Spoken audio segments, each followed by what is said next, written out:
Good morning, YouTube.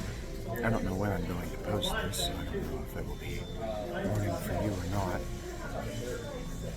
I don't like having this landscape because I'm never looking at the camera. I always looking away from the camera when I feel like I'm looking right at it. So I'm in a McDonald's. I'm in a McDonald's. I'm still learning how to do this. I'm still learning how it works for me, what works for me, what I want, how I want to present myself to you, how I want you to see me. And right now I want to be seen as a homeless person. I chose to wear my blue on the outside so and my height, I at least blend into the blue of the Ohio rain a little better. And I've decided that Twitter is a waste of my time. Too much sunk investment cost. So I'm just going to go straight to the sauce now that I know how to do it.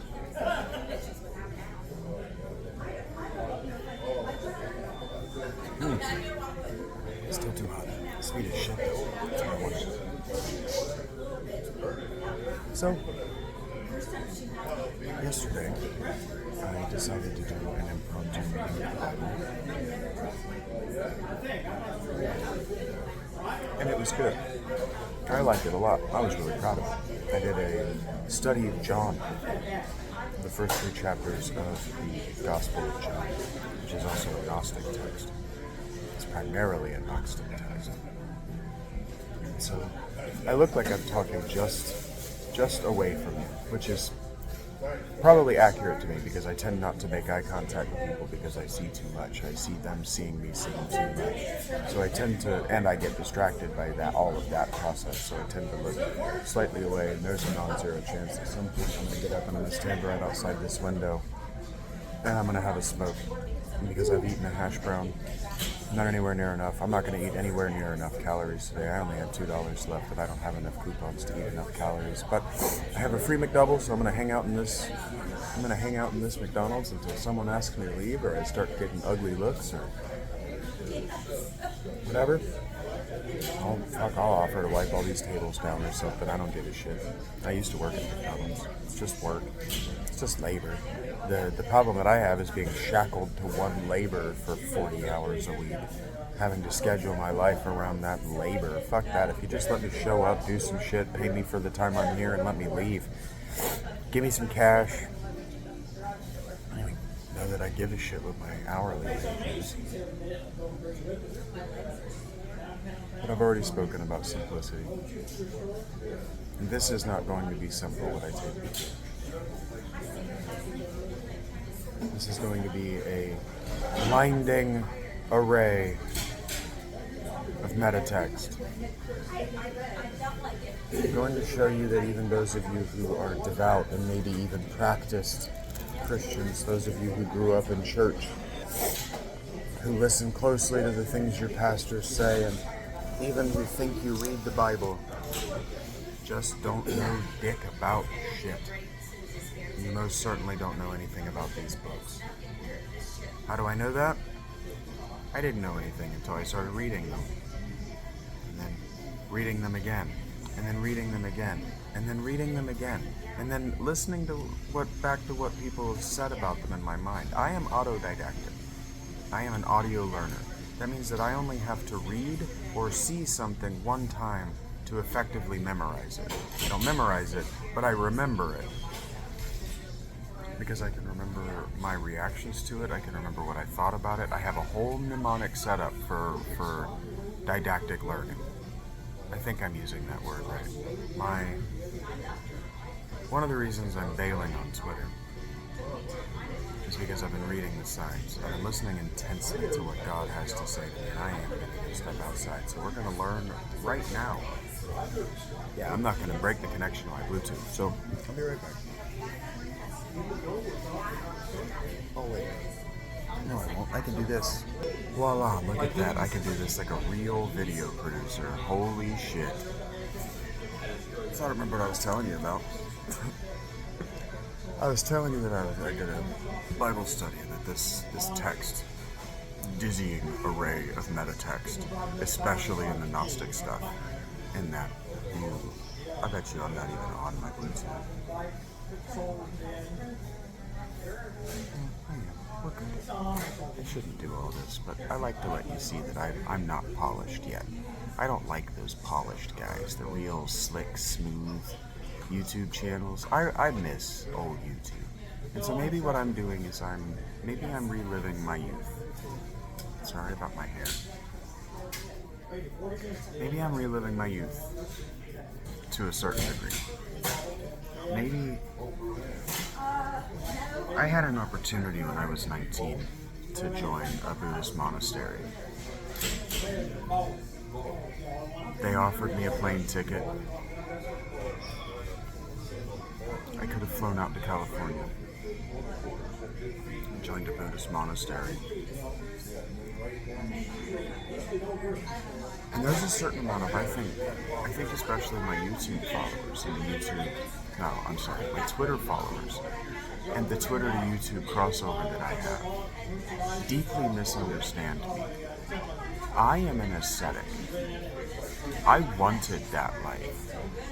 I chose not to take that life because my father got married to a woman that he had known for about 3 months on his 40th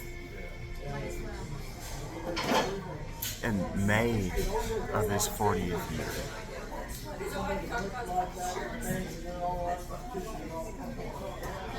That can't be right. Because I turned 21. He was only 39. I turned 21 while I knew that. He's only 18 years older than I am, unless he's been lying to me. He was born in 68. He's 19 years older than me. My mother was only 17. My mother was only 17.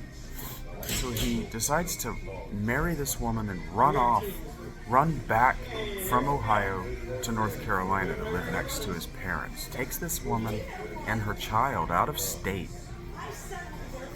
And fine, she wanted the fuck out of Ohio. But I decided that instead of running off to a Buddhist monastery in California,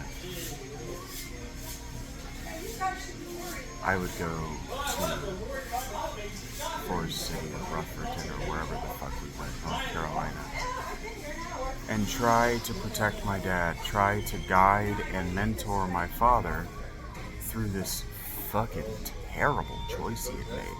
Absolutely terrible choice. He's still in the middle of a custody battle for my sisters. He's been telling the courts for 3 years that my sisters are the only thing that matters to him, and then he marries this woman, takes her daughter, and moves.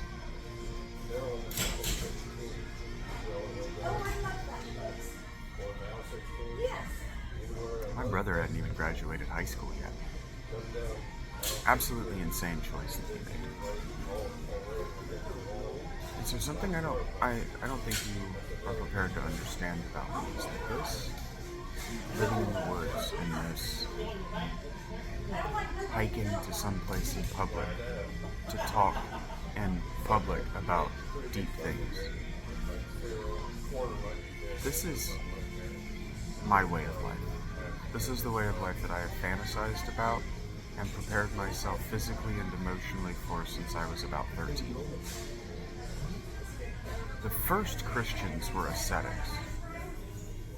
The poor of Jerusalem called themselves the poor of Jerusalem, not because they were actually poor, not because they actually didn't have very much money. They had access to an impossible amount of wealth. They called themselves the poor of Israel because they lived like they didn't have that wealth. They dressed, and they ate, and they traveled. And what they used that wealth to do was to buy Christian and Jewish slaves specifically, listen to this. I'm going to get real close to the mic. Listen to this. Specifically, out of the sex cults. Christians, if you're not specifically targeting prostitutes, homeless males, trans, homosexuals, and porn stars, strippers, you aren't a Christian. If your ministry isn't to get people out of sex work, you're not ministering. It has nothing to do with the sick.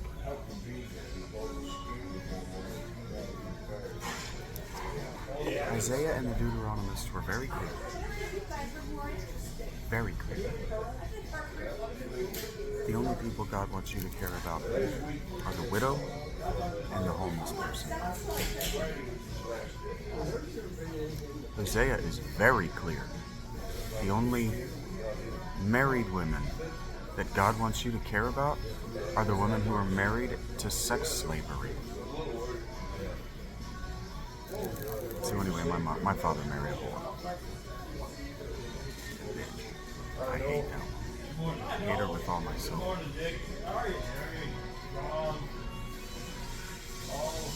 And that has nothing to do really with anything. But it has everything to do with my spiritual quest. And why it matters so much to me that I do this and that I pursue this. I don't have to do this on video. Like, something you don't understand is that sitting in public and reading big books, Plato, the Bible, draws attention. I've already drawn the attention of a Jehovah's Witness church who very obviously want to move me to their town and have me be their Messiah, because I understand their books better than they do. I understand their prophet better than they do. You don't understand. There's just so much you don't understand about the way the world really works. But that's what Philolite is. So at the 12-minute mark, hello, my name is Shaggy. I am a Philolite. You can call me Shaggy. You can call me Shags. You can call me Vincent. You can call me V. Don't call me Vin. And I hate Vince. Hi. In this video, there are some things that I've learned about myself by watching myself on film. And so I approach watching and listening to myself on film the way that fighters and athletes do. So I watch my film back like a football player. I watch other people's film like a football player. I watch these videos, I listen to this audio, I attend your spaces, etc., etc. And I listen for how I can be better. Not just better than you, but just better at the art of whatever it is that we're doing here. Vlogging. I think that's what I started talking about before I left, is that I'm living my youth and I'm gonna vlog. Vlog is what it's called now. Few people do this anymore. The people who did it grifted with lifestyle. Well, this is a lifestyle, and this is a way of life, and I'm going to show you how I am doing it, why I am doing it, and what it means that I'm doing it. Because I'm praying for you in public, I'm meditating for you in public. I am being religious and public. And God does not offer an hourly wage. Do you not understand? Even churches take their wages, they get their money from donations from members of the congregation. Why do you think they're passing out that plate? You think that plate goes to what? Where do you think that money goes? It goes to pay the pastor. The better the church, the better the congregation, the more money you put in that hat, the better the preacher you can afford.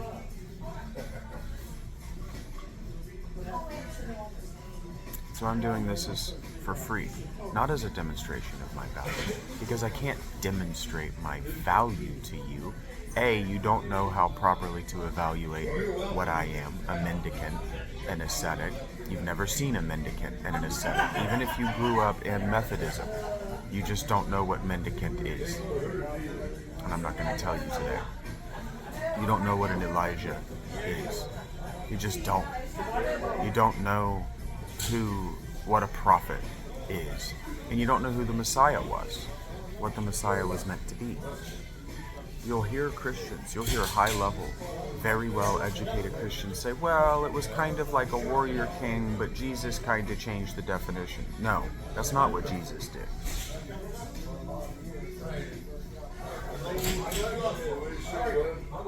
Jesus doesn't call himself Messiah. Jesus never cops to be the King of the Jews. What Jesus calls himself, or what Jesus cops to being, is Elijah. Jesus says that he's Elijah, that he's the reincarnation, in fact, of Elijah. And so what we're going to do, I like what I did yesterday, and I chose to do it as a space on Twitter and not record it, and not tell anyone I wasn't recording, just to see who showed up. And the only person who showed up was a total stranger, and they didn't understand what I was doing because they showed up in the middle and I was reading from a random book that had nothing to do with John. And I told it, "Does God love you?" And so we're going to revisit that today now that I've practiced. Twitter Spaces seem to be where I practice because I don't listen back or take them all that seriously. And I think that I don't take it seriously, and I'm just head and shoulders, maybe waist better than literally everyone who's ever done a space. That includes Tucker Carlson and Elon Musk. I'm just better. My watering holes were so successful. They were so entertaining and so good. You wouldn't even know how to compare them to other work you've seen. And so what I'm going to do is I have until dark. I really have until this McDonald's closes, if I want to be that way. So I'm going to read the Bible. It's Friday. I have the country song, Finally Friday. It's finally Friday, I'm out of control. I got the working blues, so let the good times roll. Whoa, whoa, whoa. I got that stuck in my head. So yeah, let's make a few bucks. Let's try to make a few bucks. I have a Cash App. I am homeless. Even a dollar goes to letting me sit in this space and record without wasting McDonald's time, space, or money. Thank McDonald's for letting me do this. Seriously. I don't think that you anti-corporate types, you anti-capitalist types, really understand what these corporations offer for students, young people, and the homeless. The deals that they offer on their app. During COVID, McDonald's, Taco Bell, all of these mega corporate restaurants, they lost billions in giving away free food to the needy. Even the unneedy, because those coupons were available to everyone. I didn't see how many points I got for my meal today, but I think I get something like 300 points a meal, and 1,500 points is a free hash brown, which is like 310 calories. All I ate yesterday for the majority of my adventures, my hips are already hurting less from that hash brown. I didn't know if you need it or not. I might, you never know. I'll bring you two. Thank you. She put the child seats go here. She's cleaning the high seats, and she put them there. I don't know if you could hear her. She said she didn't know if I would need that high seat. It was a fucking tall. I don't know if you can see, but I'm hunched almost double just to get down close to the table. And if I sat all the way up, if I actually spin the spine and sat up straight, you wouldn't be able to see me. And the light coming in this window, that made me happy. I like restaurant culture. I love hospitality. It just puts a smile on my face. They're the same jokes. It's always the same jokes. It's always the same banter, the same whatever, but it feels like home, and I like it. So there's a certain amount of what I'm doing that this is what the pre-modern world used to be like. People used to hang out in restaurants, which were people's homes. And the word restaurant is actually the Greek version of the word tabernacle. And tabernacle is the Hebrew word for tent. And when you capitalize it, it's the big tent that everybody hangs out in and talks about how much they love God during a Sabbath. And the Sabbath didn't used to only be on Saturday. The Sabbath used to probably just be the evenings. And we'll see that in Isaiah. But what I'm doing is an old and ancient expression of humanity. And I had a friend ask me what I meant the other day, that because some of my friends watch my stuff, and because they think they're my friends, they message me. They'll text me, or they'll DM me on Twitter or whatever, instead of commenting, so that I can build it out in the comments, so I can leave a Hansel and Gretel bread trail for you to follow of my own dizzying array of metatext. My dizzying array of metatext is the Shaggy Dog Philosopher Patreon that you will now have to spend an arm and a leg in order to engage with, and I know you won't. But if you do understand that every single dollar that goes to that Patreon, I still have access to. It only takes me 4 days to get to. So if you were to buy one of my $10 essays, or you were to buy one of my books for 10 or 15 bucks, that also feeds me. I turned that Patreon off and I called it no. And you may not ever be able to find it without a link, so you're just going to have to either DM me or text me or ask in the comments for the link, and then I'll turn it back on and I'll rebrand it Shaggy Phil Ikea, and I'll turn the subscriptions back on. But I have access to that. So if you buy my old work, which is now expensive because that person is dead, that's posthumous. That ego is dead. That's ego posthumous, or however you want to put that in Latin. Writing. I'm not writing as that person anymore. I'm not approaching you in that manner anymore. So all of that's collector's items now. Do you understand?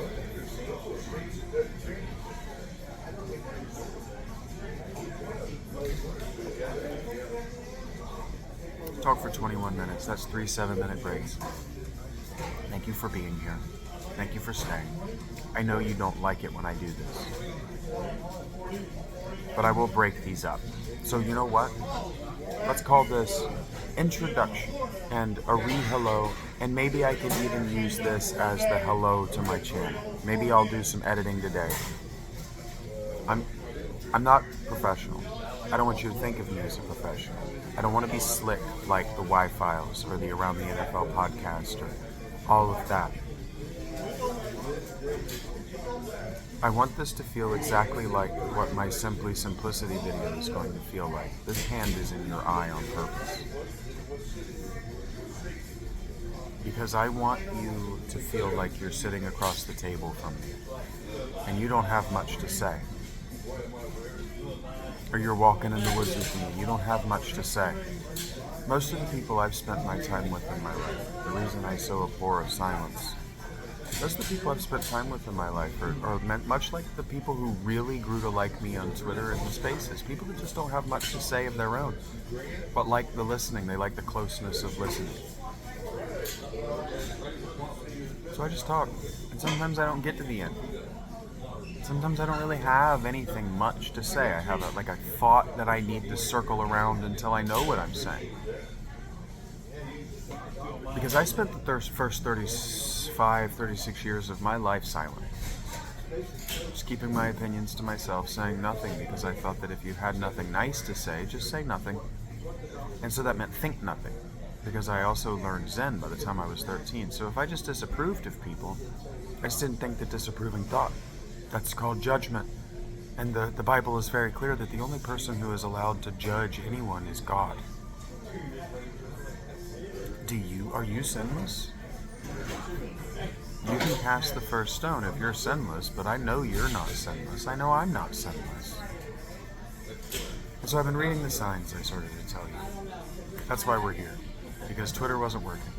And then, more importantly, if you believe that the supernatural can, like John Keel says, and it's very interesting. In the chapter that didn't make it to YouTube of the Mothman prophecies, John Keel goes on to explain how the supernatural can affect technology, make technology make you think things that technology's not supposed to make you think. It can fuck up clocks. It can make videos corrupt. It can destroy external hard drives. It can destroy your work. And so if you read the tea leaves, so to speak, if you examine the signs, if you look for patterns in the unpatterned, which is impossible, and that is insanity. But that's also what magic is. That's what omen is. Speaking of omens, I'll tell you a little omen story here at the end of this first half. I won't go over 30 minutes. In this dizzying array. I'm laying in my tent last night, and a crow, big ass bird, big ass crow, lands in the tree above me. I don't think I got that clean enough. Lands in the tree above me, and he starts crowing. Rah, rah, rah. Big crow noise, right? Rah, rah, rah. And I said, "Hello, Odin friend." And he starts cackling, making this bird cackle noise. And so I've had enough birds as pets, and I've hung out with enough birds in the woods that I kind of know bird emotions. And that was a bird that was laughing. He knew I was talking to him. And that was a bird that was amused by that I was talking to him. And so he does his rah, rah, rah. And I said, "Well, which one are you? Are you Hugin or are you Munin?" And he laughs again, rah, rah, rah, rah, rah, rah, rah, like that. It sounded just like that, rah, rah, rah, rah, rah, rah, rah. And I said, "Look, pal, if you're here to be an omen, I don't know it. I don't read bird sign. I don't know the old bird myths. I don't know the bird omens. So if you're going to talk to me, and it sounds like you're trying to communicate with me, you're going to have to do it in English." And he immediately flew away. That's a sign. That's an omen. And so among the other signs and omens that I've been getting are that my technology that's not this phone are all falling apart. All of my plans have gone aglain. That poem, all of the best made plans of mice and men often go aglain, is actually the Scottish. They go awry. But they don't just, it's not what military guys say, where they go to shit on first encounter with the enemy. Because the supernatural is not my enemy. I'm not at war with the supernatural. Not as such. The supernatural exists. You'll understand that as we get into John Keel. And the next thing I'm going to do for Spoopy Ween is see if they have any more of his work in this library. I bet you they've got Disneyland of the Gods in this library, and I'm going to see if I can read that to you. And that will explain so much of who I am. But I want to end on my facial expressions. When I make this face, it's not anger. When I make eye emotions that look like anger, I don't show my emotions in my eyes. I've spent so much time alone, my eyes are my thoughts. My mouth is my emotions. I put my emotions in my mouth, not in my eyes. In large part because Americans don't know how to read eyes. Europeans don't know how to read eyes. The Japanese are better at it. There's actually a really good study about this. For 28, I'm watching. The Japanese did a really good study about this. That's why Japanese emojis are mostly eyes and ours are mostly mouths. So if you're watching my eyes for my emotions, you're already upside down. Start over. You're doing it wrong. If you think this is anger, you're doing it wrong. This is perplexed. You really need to go back to Psych 101 and learn your facial expressions again. That's a real thing. That means you didn't learn them between ages birth and 2, which means that the people around you didn't use their facial expressions right, which means that you've never gone back and learned how facial expressions are supposed to work. That's the fuck on you. This data exists. You can find it in YouTube videos for children. Straight up. You can find everything I'm teaching you in YouTube videos aimed at 6-year-olds. You gotta do better, folks. And yeah, I'm going to end on an admonishment. Thanks for being here, but you gotta do better if you're gonna keep up with me. If you're gonna enjoy this series, which is going to be a dizzying and blinding a la Saul on the road to Damascus array of metatext. Buckle your seats, and let's have some fun.